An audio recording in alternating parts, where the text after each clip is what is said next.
Board में question आ सकता है कि समीकरण के युग्म को रैखिक समीकरण के युग्म में बदल करके हल कीजिए या x तथा y का मान ज्ञात कीजिए और कोई एक समीकरण दे दिया जाएगा इस प्रकार का।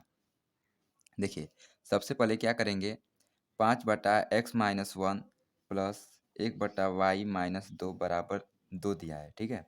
और दूसरा समीकरण दिया है 6x/x-1 माइनस 3/y-2 बराबर 1।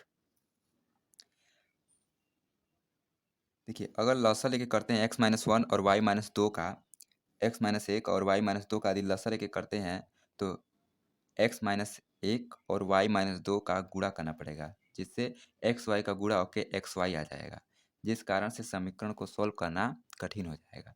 तो हम क्या करेंगे इसको सरल बनाने के लिए? तो देखिए, क्या इस समीकरण को हम इस प्रकार का लिख सकते हैं? इस प्रकार का लिख सकते हैं और इसको हम क्या लिख सकते हैं? यह पहले से ही बना हुआ है। बोलिए, बराबर 2। इसको देखिए, 6 गुणे 1/x-1 माइनस 3 को बाहर कर दीजिए और 1/y-2 बराबर 1, ठीक है ना? अब मान लेते हैं, माना 1/x-1 बराबर a तथा 1/y-2 बराबर b। अब a और b का जो 1/x-1 है और 1/y-2 है, इनके स्थान पे एक क्रमशः a और b रखेंगे। तो रख के एक नए समीकरण को हम बना लेते हैं। रखिए मान को, देखिए, अब जहाँ पर 1/x-1 है वहीं पे क्या रखा जाएगा? a। तो यहाँ पे 5 है तो यहाँ पे आप रखोगे a, तो 5 और a का गुणा होगा तो यहाँ से मिलेगा 5a। तो यहाँ पे क्या मिला आपका? 5a। यहाँ से क्या मिला? प्लस है तो प्लस। अब इसके बाद 1/y-2 है, तो 1/y-2 का मान हमने कितना माना है? b। तो यहाँ पे b हो जाएगा अब बराबर 2। यहाँ से देखिए, यह पहला समीकरण हो गया। दूसरा समीकरण देखते हैं, तो 6 है तो 6 और 1/x-1 के स्थान पे क्या लिखोगे? तो लिखेंगे हम भाई, देखिए, 1/x-1 बराबर a है तो यहाँ पे a हो जाएगा। फिर माइनस 3 गुणे, तो 1/y-2 के स्थान पे b, तो यहाँ पे b हो जाएगा बराबर में 1 हो जाएगा। ठीक है, तो ये तो आपका दूसरा समीकरण हो गया। तो हम यदि प्रतिस्थापन विधि से लगाना चाहें तो इसको b बराबर 2 माइनस 5a निकाल लें। ठीक है, विलोपन विधि से लगाना चाहेंगे तो हमें 5 और 6 का लसाअ लेकर करना पड़ेगा, मतलब कि इस वाले समीकरण में 6 से गुणा कर दीजिए और इस वाले समीकरण में 5 से गुणा कर दीजिए, तब घटा देंगे तो 1 कैंसिल हो जाएगा विलोपन से। वैसे गुणन विधि से 2 को इधर पक्षांतर कर लीजिए, 1 को इधर पक्षांतर कर लीजिए और उसके बाद हम इसको उस वाले फार्मूले पे रख देंगे, वज्रगुणन विधि के फार्मूले पे, तो सॉल्व हो जाएगा। तो प्रतिस्थापन विधि यहाँ पे बहुत ही सरल पड़ेगा। ऊपर कहा नहीं गया है, किसी विशेष विधि से लगाने के लिए नहीं कहा गया है, तो हम अपने मर्ज़ी अनुसार जो यहाँ सुविधा अनुसार पड़े हम उससे कर सकते हैं। देखिए, यहाँ पे प्रतिस्थापन विधि आसान पड़ेगा, तो प्रतिस्थापन विधि से करके दिखाता हूँ। अब इसको समीकरण 1 नहीं मानता, तो यहाँ पे b को रहने देता हूँ और 5a को पक्षांतर कर देता हूँ। तो ये पूरे को पक्षांतर कर रहा हूँ ना, तो इधर है प्लस में, तो उधर जाएगा तो माइनस में हो जाएगा। तो 2 माइनस 5a, ये आपका हो गया समीकरण 1। अब समीकरण 1 का मान समीकरण 2 में रखने पर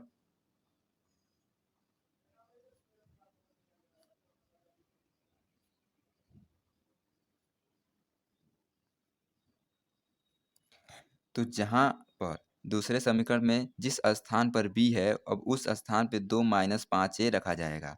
तो 6a माइनस 3 और कोष्टक में b के स्थान पे 2 माइनस 5a और बराबर में क्या आया? देखिए a, 6a था, 6a उतार लिया हमने, माइनस है, माइनस उतार लिया, 3 है। अब देखते 3 और b में किसका संबंध है? गुणा का। तो गुणा के लिए यहाँ पे हमने गुणा का प्रयोग किया है, ठीक है? कोष्टक लगाए थे ना, तो गुणा हो जाएगा। अब कोष्टक में हम b के स्थान पे कितना रख देंगे? 2 माइनस 5a बराबर 1 आया।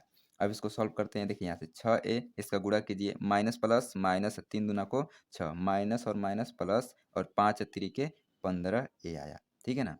बराबर 1। 15a और 6a सॉल्व होगा तो सॉल्व कर लीजिए। 15 और 6 जुड़ के कितना हो जाएगा? 21 और पीछे से a, मतलब कि ये 6a है और ये 15a है, और जब जोड़ेंगे तो कितना हो जाएगा? 21a हो जाएगा। मैंने 6 को इधर पक्षांतर कर देता हूँ, तो 1 और ये माइनस में इधर गया तो प्लस में आ गया। अब सॉल्व कीजिए, 21a बराबर 1 और 6 कितना हो जाएगा? 7। तो a बराबर कितना मिला? 7/21 मिला। तो फिर सॉल्व किया, इसे काटा, कितना मिला? अब a बराबर 1/3, ठीक ना?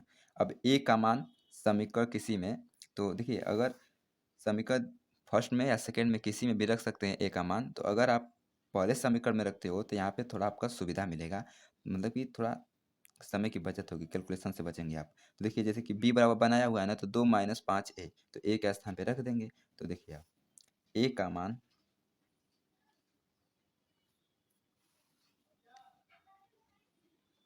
समीकरण 1 में रखने पर, तो समीकरण 1 कितना है, b बराबर 2 माइनस 5a, तो जिस स्थान पर a है वहाँ पे हम रखेंगे 1/3।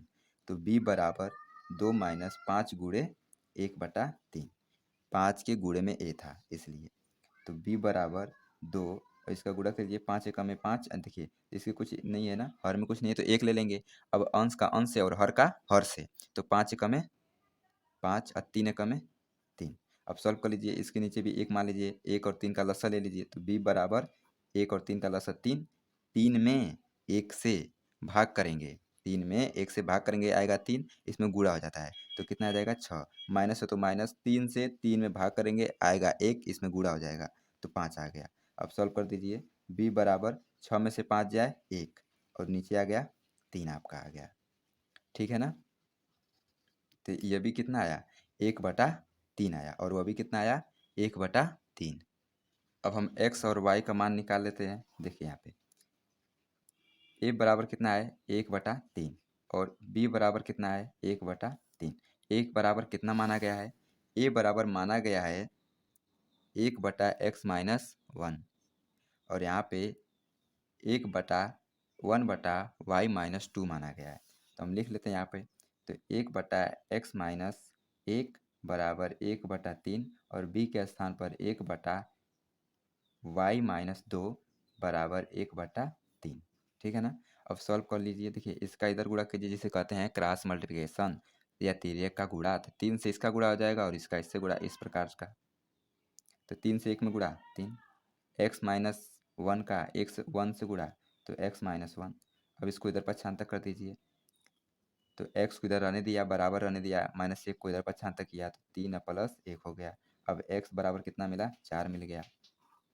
यहाँ से देखिए ये तिर्यक गुणा करेंगे तो 3 बराबर y-2, y को रहने दीजिए, -2 को पक्षांतर कीजिए, 3 और प्लस 2 बराबर y। अब y बराबर कितना मिला आपका, 5। तो x बराबर 4, y बराबर 5, इस प्रकार से निकाल के दिखा देना है।